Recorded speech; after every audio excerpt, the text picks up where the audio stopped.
Amém. Graças e paz mais uma vez. 100%. Amém. Vamos. A gente já orou, a gente já louvou.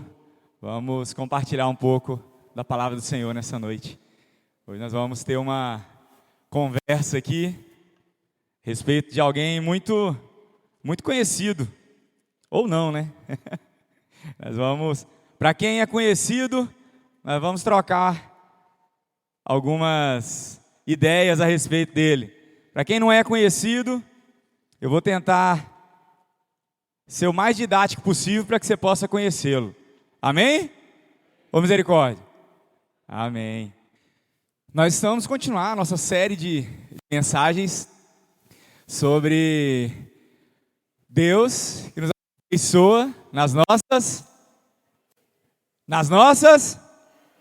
A gente está meio fraquinho mesmo, mas o Senhor nos aperfeiçoa nessas fraquezas mesmo. Amém?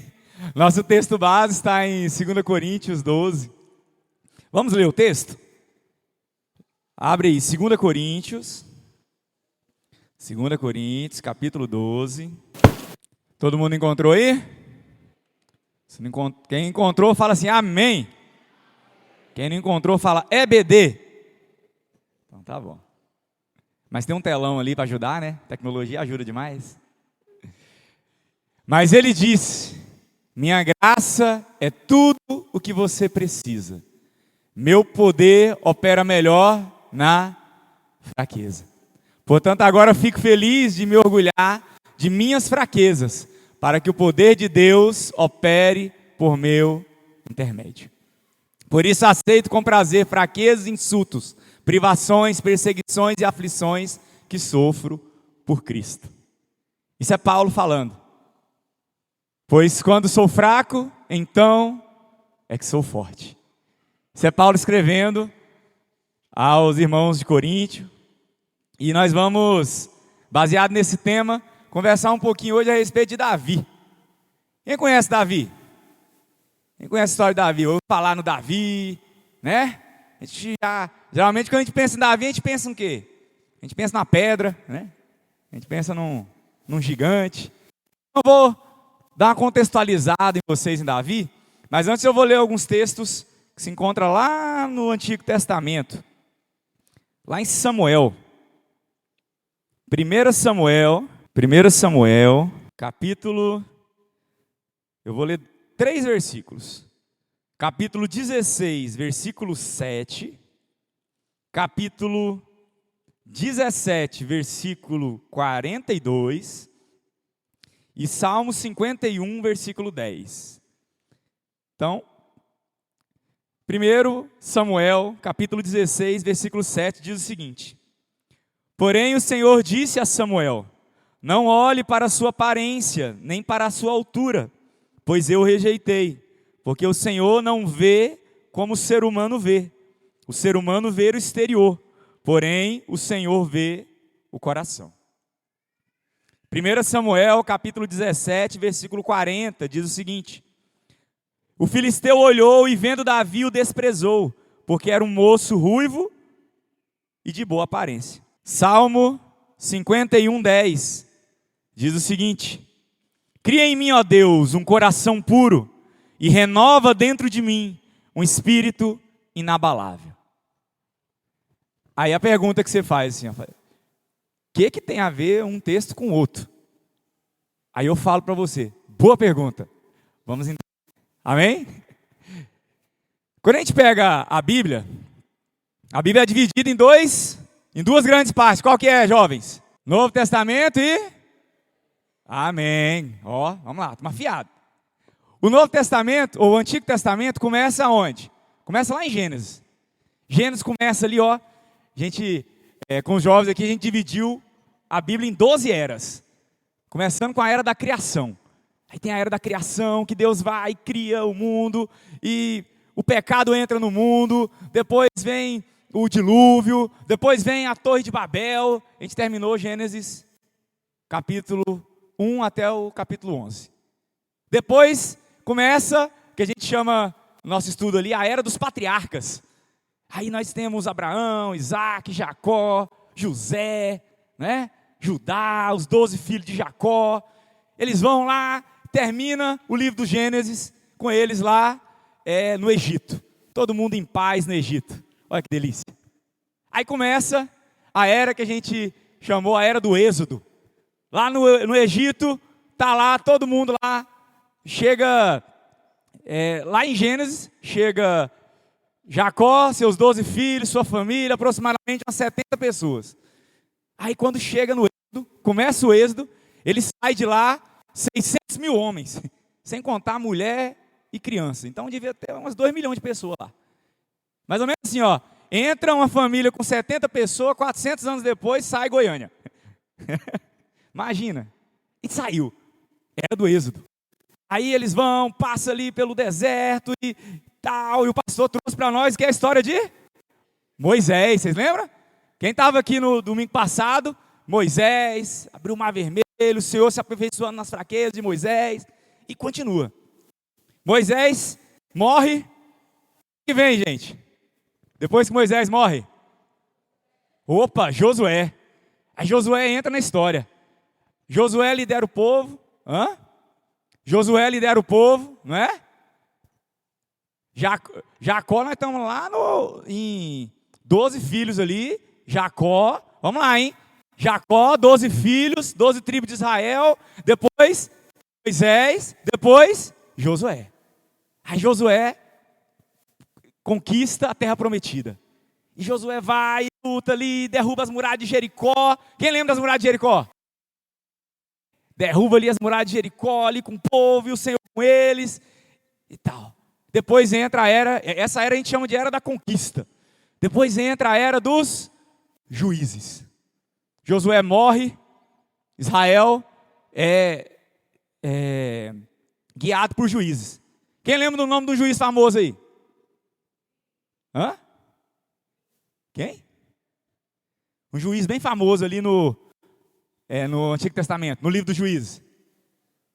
Camarada que tinha um cabelo grandão assim. Quem que era? Sansão, né?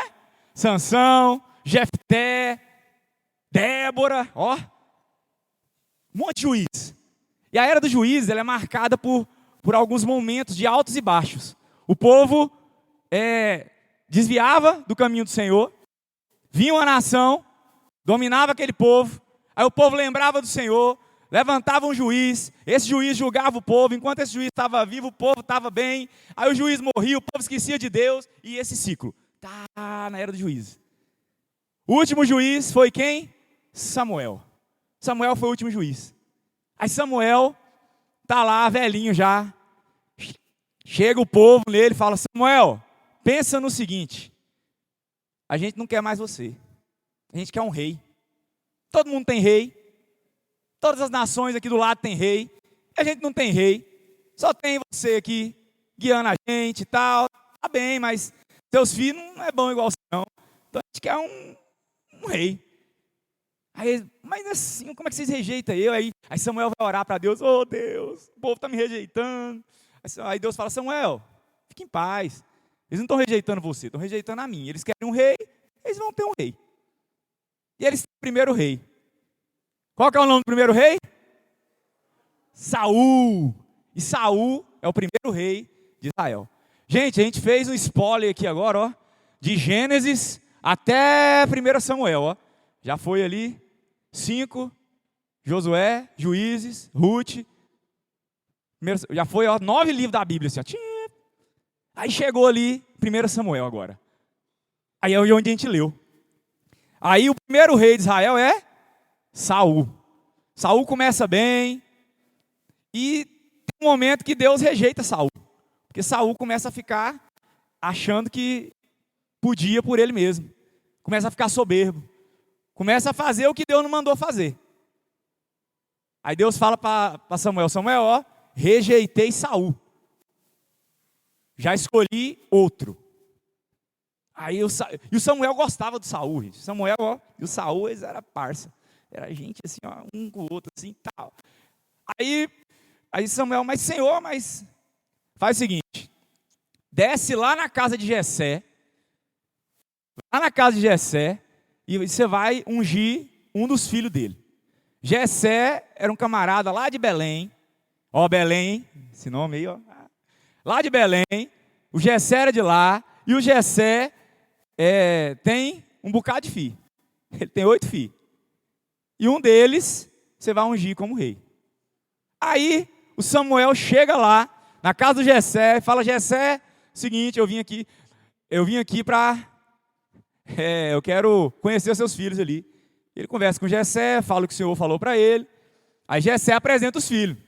Primeiro filho que aparece de Jessé, homenzarrão, forte, porte militar ali, ó, forte, grande, alto. Aí na hora que o Samuel olha para ele assim, ele fala: rapaz, é esse. Não pode ser outro, tem que ser esse. Por quê? Porque ele já tinha ungido Saul. E o Saul, diz o texto, que ele era, olhando assim, ó, todo Israel, toda a nação de Israel, todo mundo estava abaixo do ombro dele. Então imagina assim, numa nação inteira, tem que ter pelo menos um homem de 2 metros de altura, não tem? Então se o homem mais alto fosse 2 metros de altura, o Saul tinha mais uma cabeça acima dele. Então Saul devia ter uns 2,30 m ali, 2,35 m. Saul era um camarada alto, né? Aí Samuel estava acostumado com essa visão. Aí ele olha assim pro filho mais velho ali de Jessé e fala: é isso aí, não pode ser outro. Aí Deus fala o que a gente leu no primeiro texto. Fala o seguinte, ó: ô Samuel, não olhe para a sua aparência, nem para a sua altura, porque eu o rejeitei. Porque o Senhor não vê como o ser humano vê.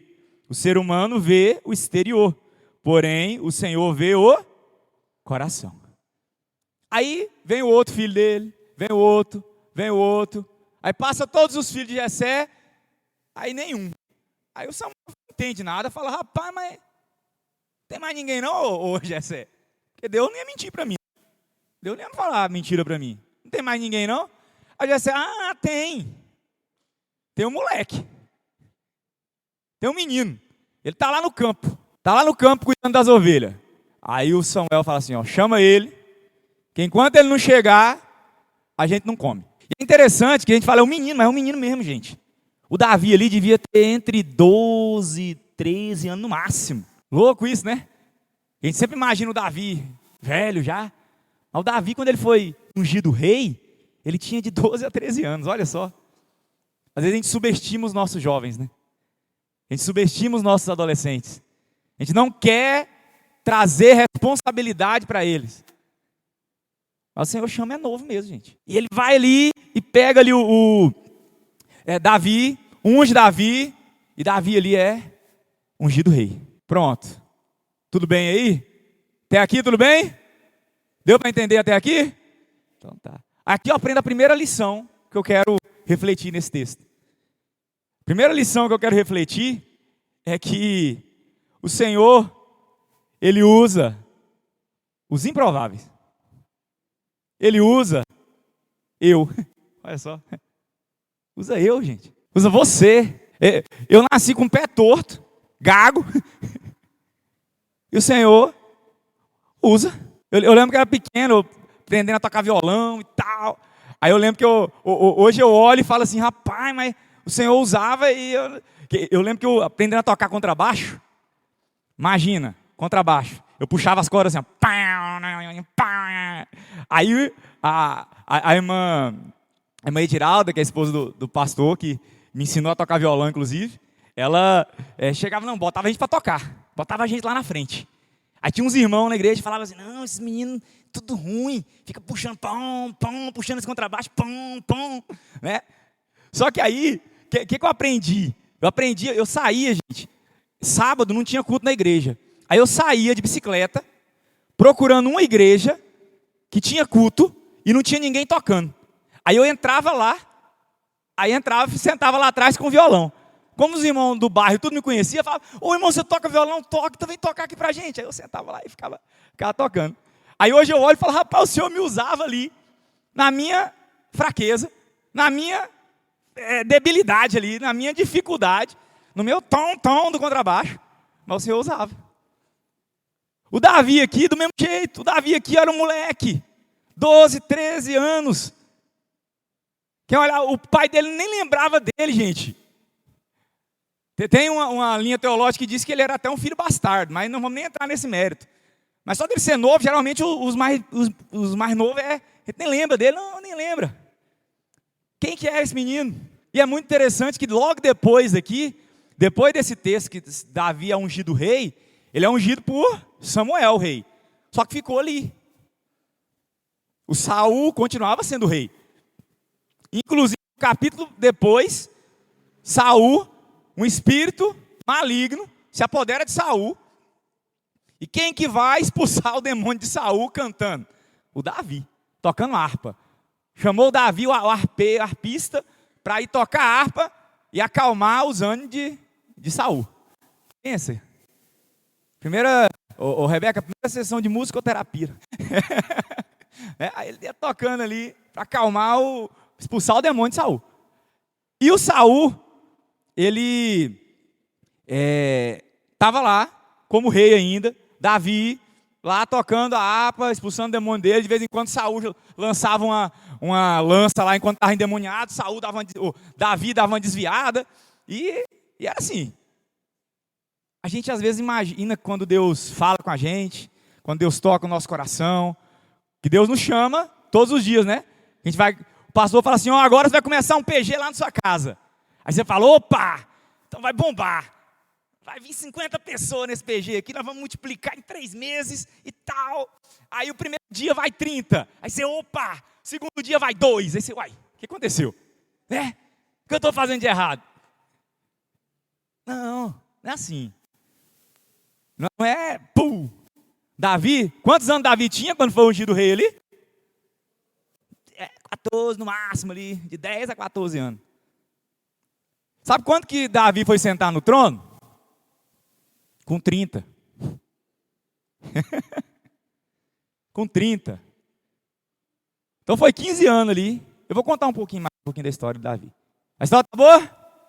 Então tá bom, vamos continuar contando a história. Aí Davi chega, Davi vai, e outro movimento aqui, né? A gente teve Davi ali como musicoterapeuta, agora Davi como iFood. Davi chega, o pai dele fala o seguinte, Davi, seus irmãos estão lá na guerra, você vai lá e vai levar marmita para eles. Davi vai lá, entregador, levar marmita para os irmãos dele. Aí ele chega lá, entrega a marmita para o chefe da guarda. Enquanto ele está entregando a marmita lá, ele ouve um barulho. Pá, aquele povo lá tudo meio amedrontado, um burburinho, disse que me disse, uma rádio soldado ali e tal. E, o que está acontecendo? O Davi, curioso, né? Todo adolescente é curioso. Pelo menos tinha que ser adolescente, vocês têm que ser curiosos, gente. Então, é curioso, né? Aí tá lá e tal. Aí chega ali e fala assim, o que está acontecendo? O que está acontecendo? Fala, não, rapaz, tem um homem aí, ó. Um homem grande. Tem um homem grande. É mesmo? É, o tal do Golias. Ele está ali, tem 40 dias que ele está afrontando o exército, falando assim, não tem homem nesse lugar aí não. Porque era de costume, para não matar muita gente na guerra, eles pegarem o melhor homem de um lado e o melhor homem do outro, e eles brigarem entre si. Quem ganhasse, a nação perdia, ia para lá. Entendeu a ideia? A nação que perdia, ela se rendia a outra nação.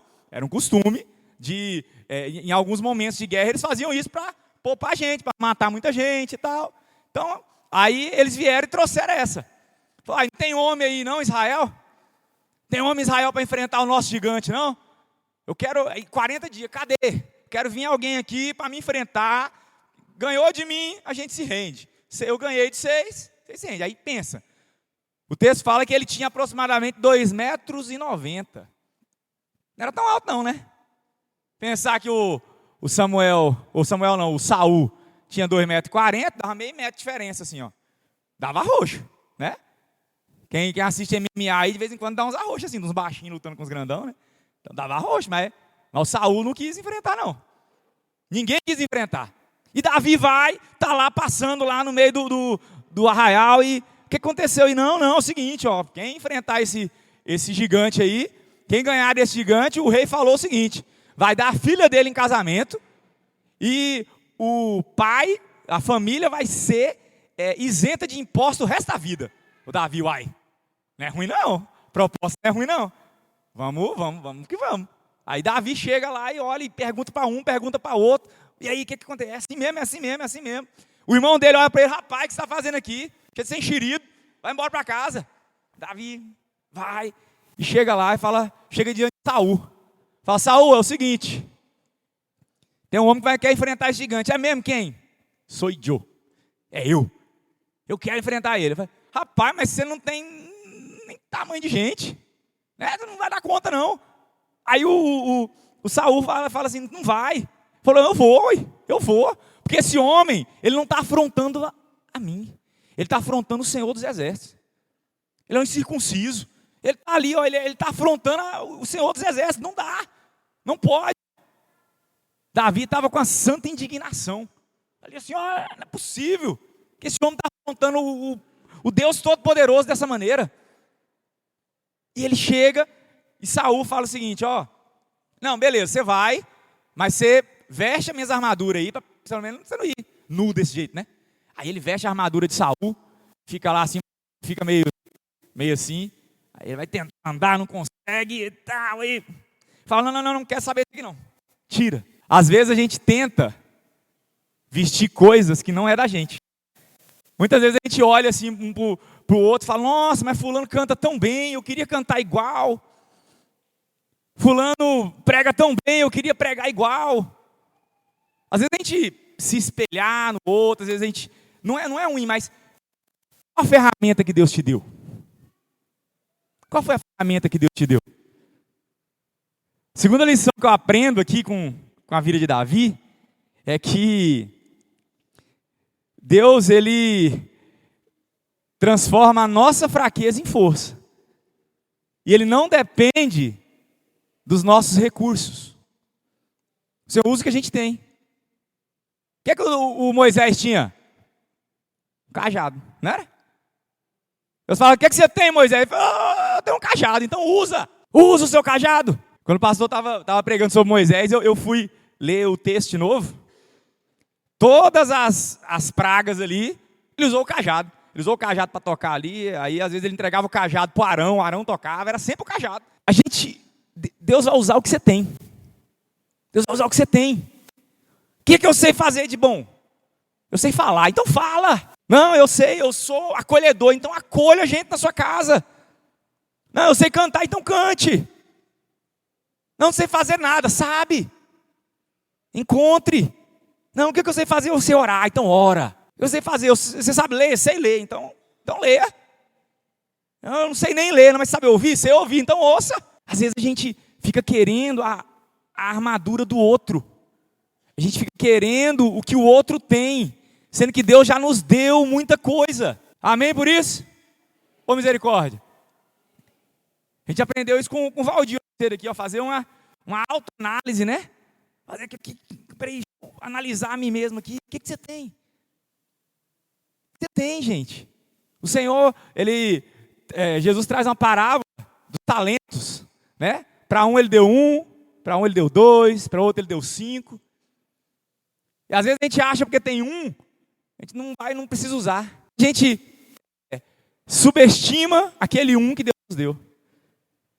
Qual que é o seu talento? Qual que é o seu talento? Às vezes a gente olha assim e fala, o Davi aqui, ó, ele podia falar, nossa, eu não consigo nem usar a armadura de Saul. Não podia? Não podia, nossa, não dá. Rapaz, o menino era franzino. A Bíblia não fala a altura de Davi, não. Mas não devia ser um menino muito alto, né? Mesmo se ele fosse crescer depois, mas ele com 13, 14 anos, não cresce tanto. A gente pegar os meninos da igreja aqui, o Davi, que é filho do David, que já está grande, ele não é tão grande assim. Então, quando a gente pensa ali, como? Mas como que esse moleque vai brigar com esse gigante? E Davi chega diante de Golias, Davi leva o que ele tinha. O que Davi tinha? Davi era pastor de ovelha. Ele leva uma funda, ele leva 5 pedrinhas, ele leva um cajado. Muito estranho, né? Sai para a guerra com um pedaço de pau, um xilingue, né? E as pedrinhas. Porque a funda, gente, nem é um estilingue completo. Para quem não conhece, você tem um estilingue, você tem a forquilha, e você puxa assim, né, o estilingue? A funda tira a forquilha, fica só aquela parte dali. As duas beiras e onde coloca a pedra. Os dois garrotes aqui e onde coloca a pedra. Aí a funda, como é que você usa ela? Você segura as duas pontas, gira e solta uma. Rapaz, a habilidade tem que ser muito maior do que a do estilingue. A primeira vez que eu vi uma funda, foi meu avô usando. Meu avô fazendo estilingue para mim. Aí ele pegou um estilingue. Aí, ao invés dele pegar o estilingue, ele pegou só a parte que não tinha a forquilha. Pegou as duas beiradas, girou. Tchup. Quando eu vi, ele matou uma lagartixa no muro. Eu falei, uai, rapaz. É Davi, esse homem é Davi. Eu lembro que eu devia ter uns 10 anos. Eu fiquei admirado com ele jogando. Aí acertou em cima da lagartixa. Eu, rapaz, quando eu crescer, eu quero ser igual ao senhor. Né? A gente é menino assim, a gente vê ali. Aí a funda, isso é funda. Você tem o estilingue e a funda. Então Davi estava com a funda, foi lá no ribeirinho, pegou 5 pedras e pegou o cajado dele e foi lá. Às vezes a gente acha que a gente tem pouco. Às vezes o Senhor traz responsabilidades para a gente. A gente fala, não, eu tenho tão pouco, Senhor. Eu tenho tão pouco. O que eu tenho aqui é igual a viúva, né? Eu só tenho um pouquinho de farinha. Só tenho um pouquinho de azeite. O que você tem? O que você tem? O Senhor multiplica o que você tem. Você fala, não tem nada. É mentira. É mentira. É uma mentira que você está mentindo para você mesmo. Você dizer que você não tem nada. Quando eu falo ter não é ter no sentido monetário da coisa. É ter no sentido de capital humano. O que você pode multiplicar dentro de você. A gente já falou que sabe o que é fé? A fé é a certeza das coisas que não e firme fundamento do que se espera. Isso não tem a ver com bens materiais, tem a ver com o que Deus faz em nós através de nós. Quando você planta uma semente, vai nascer o quê? Aquilo que você plantou. Como é que você sabe? Se você plantar, você for lá hoje, colocar um feijãozinho ali, lá em cima de um algodãozinho. Quem já fez isso na escola? Botou em cima do algodãozinho um feijãozinho ali, né? Botou aquele algodãozinho e esperou. Aí ele cresce, né? Cria raiz. O que vai gerar aquele feijãozinho? Um feijãozinho. É um feijãozinho. Você espera que aquilo lá nasça uma manga? Por que não? Porque a semente que você plantou foi feijãozinho. Não é verdade? Isso é em nós. Qual foi a semente que Deus plantou em nós? O Espírito dele. O que vai gerar? O fruto do Espírito. Entendeu? Vai gerar o fruto do Espírito.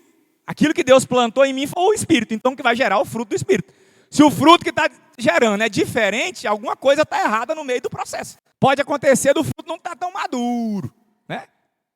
Às vezes a temperança não está tão bem temperada assim.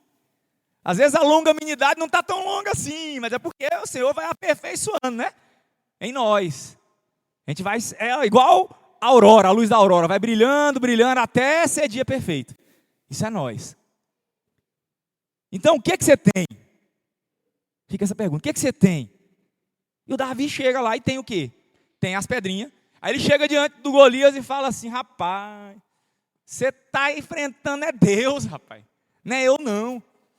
E é engraçado quando o Davi chega diante do Golias, aí o versículo que a gente leu, o versículo 17, o versículo 40 do capítulo 17, que fala assim, e o filisteu, o tal do Golias, olhou, vendo Davi, o desprezou, porque era apenas um moço ruivo, e é bonito, ele era bonito ainda, Davi, ó. Era ruivo e de boa aparência. É um menino bonitinho, coisinha linda. E esse menino bonitinho, eu vou quebrar a cara dele. Imagina o Golias pensando, né? Eu vou arrebentar com ele todo, não vai sobrar nada desse menino. E ele vai, aí o Davi chega com um pedaço de madeira, com um cajado, nos outros versículos, o Golias vai até falar, uai, você acha que eu sou o quê? Um cachorro? Você vinha até mim com pau e pedra? Aí o Davi já pega a pedrinha, gira a funda, acerta bem na fronte do gigante. E o gigante, pum, cai. Derruba o gigante. Ele só precisa usar uma pedra, ele levou 5. Precisou usar uma. Precisa usar uma. Deus é bom ou não é bom, né, gente? Imagina, qual fraqueza que Davi tinha? Todas. Todas. E depois Davi vence o gigante. Aí é interessante que depois que Davi vence o gigante, ele vira meme. Davi vira meme. Aí como assim? Meme com musiquinha ainda. Tinha uma musiquinha que falava assim, ó, Saul matou 1000, Davi matou 10.000. Era a música que estava cantando. Começou as mulheres e as pessoas começaram a cantar assim que Saul matou 1000, mas Davi matou 10.000. E o Saul ouviu esse meme, rapaz. Ouviu essa música sendo cantada e ficou irado. E Saul depois disso começou a perseguir Davi durante anos. Durante anos a fio. Convido a você a mergulhar na história de Davi no livro de 1º e 2º Samuel, viu? Não vamos contar ele inteiro aqui, é só um resuminho, mas, rapaz, essa semana eu li 1 Samuel, 2 Samuel, 1 Reis, 2 Reis, 1 Crônicas e 2 Crônicas. E a história, você vai entrando na história assim e tal. Aí eu ia lendo e ouvindo, às vezes parava e ouvia de novo e lia de novo. Quando eu ia para o serviço, eu botava para ouvir. Quando eu estava parado, eu estava lendo. E você vai vindo assim e fala, meu Deus. E a palavra de Deus é tão boa que ela se renova. Eu já li isso várias vezes. Desde a minha mocidade, desde que eu era pequeno, que eu praticamente nasci na igreja, né? Então, aí eu leio o tempo inteiro, mas toda vez que você lê, o Senhor fala de uma forma diferente. Aí eu ia vendo, rapaz, mas olha só como é que o Senhor fez aqui. Olha como que o Senhor fez aqui. Então, convido a você a entrar nessa jornada também. Tira essa semana para ler. É pequeno, gente. A gente acha que é grande. Qualquer coisa, ó. Você pula a genealogia um pouquinho, depois você... Mas porque a genealogia às vezes cansa. Aí você dá uma pulada ali, aí você continua a história. Aí depois você volta, porque a genealogia é bom também. A gente estuda a genealogia, somente a genealogia de Jesus.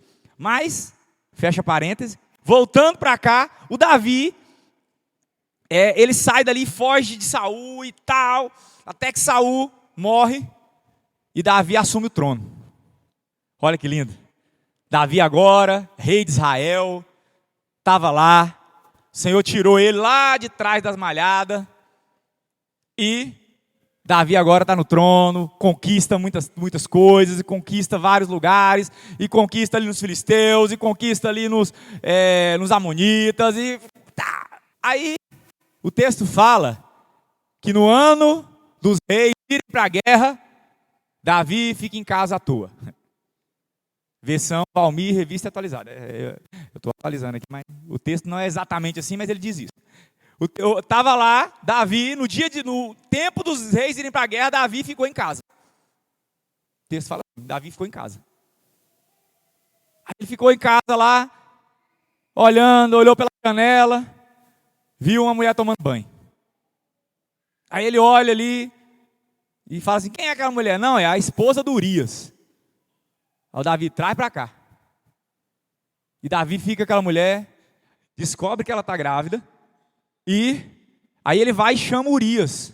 Fala assim, ó, Urias estava na guerra, ele manda uma carta para Urias voltar. Urias volta. Davi fala, ó, como é que está o pessoal lá na guerra? Está bem e tal. Manda os presentes para Urias, esperando que Urias vá para casa e encubra o que ele fez, né? A mulher fica grávida, todo mundo acha que é do Urias. Só que Urias era tão justo, que ele falou, dormiu na rua. Dormiu em outro lugar, não dormiu em casa. Aí no outro dia o Davi chama Urias, por que você não foi para casa e tal? Ele, não, rapaz, todos os meus irmãos estão na guerra. Não é justo que eu fique em casa. Não é justo que eu fique em casa com minha esposa, enquanto meus irmãos estão na guerra. Eu vou ficar aqui intercedendo por eles em outro lugar. Aí o Davi, meu Deus do céu, o homem é justo demais. Aí Davi manda uma carta lá pro capitão, para botar o Urias na frente da batalha, para ele morrer. E isso acontece. E Urias morre. Depois Davi casa com a esposa do Urias. Pensa. E Davi achou que estava tudo bem. Aí Deus envia Natã. Natã chega diante de Davi e fala o seguinte, Davi, deixa eu contar uma história para você. Tinha um homem rico, tinha um monte de ovelha. Um monte de ovelha, Davi. É mesmo, é. Aí o que aconteceu? Tinha um homem pobre, que tinha uma ovelhinha só. E esse homem rico, chegou alguém na casa dele, e ao invés dele pegar das ovelhas que ele tinha, ele foi lá, pegou a ovelhinha do homem pobre, e matou a ovelhinha dele, para servir para os amigos. Aí o Davi ouve essa história do Natan e fala: rapaz, esse homem é digno de morte. Ele tem que devolver mais 4 para esse que ele roubou. Aí o Natan olha para o Davi e fala: esse cara é você. Você é esse homem, Davi. Gente, pensa, Davi tinha passado por tudo aquilo e tal, e agora ele faz uma besteira gigante. Aí Deus confronta ele, cara a cara. E a terceira coisa que eu aprendo aqui com a história de Davi é que Deus, Ele nos levanta mesmo após a nossa queda. Mesmo após a nossa queda, o Senhor nos levanta. Mas tem um parêntese muito grande aqui, importante. Que Ele não absorve a gente das consequências. Davi, ele sofreu muita consequência pelo que ele fez. Mas no meio de todo esse rebuliço, a gente tem o Salmo 51. Que Davi fala assim, ó: cria em mim, ó Deus, um coração puro, e renova dentro de mim um espírito inabalável. Versículo 11 fala: não me lances fora da tua presença, nem me retires o teu espírito. Restitui-me a alegria da tua salvação, sustenta-me com espírito voluntário. Então ensinarei aos transgressores os seus caminhos, e os pecadores se converterão a ti. Livra-me dos crimes de sangue, ó Deus. E ele é um salmo lindo de arrependimento, de quebrantamento. Aí a gente trazendo para nós, às vezes a gente olha para a nossa vida, muitas vezes a gente acha que a gente é improvável, né? A gente acha que a gente não dá conta. Sou novo demais, sou velho demais, tenho limitação demais. Mas não, o Senhor olha para nós e nessas fraquezas o Senhor nos aperfeiçoa. E às vezes a gente olha para as ferramentas que a gente tem, fala: eu não tenho, eu não dou conta, eu não sei fazer, eu não sei nada e tal. Aí o Senhor olha para nós e fala: não, você tem sim. Eu te dei. Você tem fôlego de vida. Você tem voz. Você não tem voz, você tem libra. Né? A gente fala em libra. Você tem. Não, eu não consigo. Consegue. Você consegue abraçar. Você consegue estar junto. Você consegue orar. A gente tem. E às vezes o nosso passado persegue a gente. Às vezes o seu passado pode perseguir você. Fala: nossa, eu fiz isso, eu fiz aquilo, eu fui aquilo. Às vezes o que está te travando é o que você fez. Às vezes o que está te travando é aquilo que está assim, ó, em cima de você. Com Davi eu aprendo o seguinte: não dá para fugir do que você planta, não. Que a palavra de Deus fala assim: diz, Deus não se zomba. O que o homem plantar, isso também colherá. Não dá para fugir da sua colheita. Mas enquanto você está colhendo os frutos de algo que você fez ruim, você pode estar plantando coisas boas. Você pode estar ali, ó, Davi, no meio de toda aquela adversidade, todo aquilo que ele fez, enquanto ele estava colhendo todos os frutos amargos do pecado dele, ele escreveu salmos. A gente lê até hoje. Boa parte dos salmos ali. Davi governou Israel. Davi, ele trouxe tempos de paz para Israel. O Senhor usou ele apesar dele. Quando Paulo fala que o poder de Deus se aperfeiçoa em nossas fraquezas, é que Ele usa a gente apesar de nós. Aí eu vou usar uma linguagem de Paulo, né?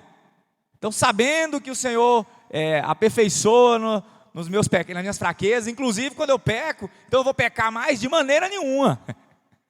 De maneira nenhuma. Isso é uma teologia falsa. Isso é uma hipergraça, né?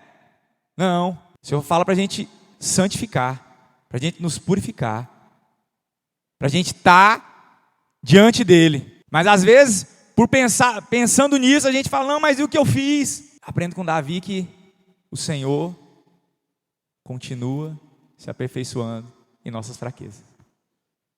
Amém por isso? Ô misericórdia.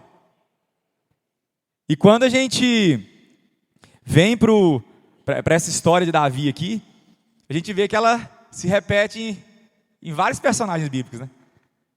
A gente aprendeu com Moisés, a gente aprendeu com Paulo, a gente aprendeu com Davi, vamos aprender com outros também. Não faltem nos próximos domingos. Amém por isso? Eu vou louvar o Senhor com um hino. Deixa eu pegar aqui.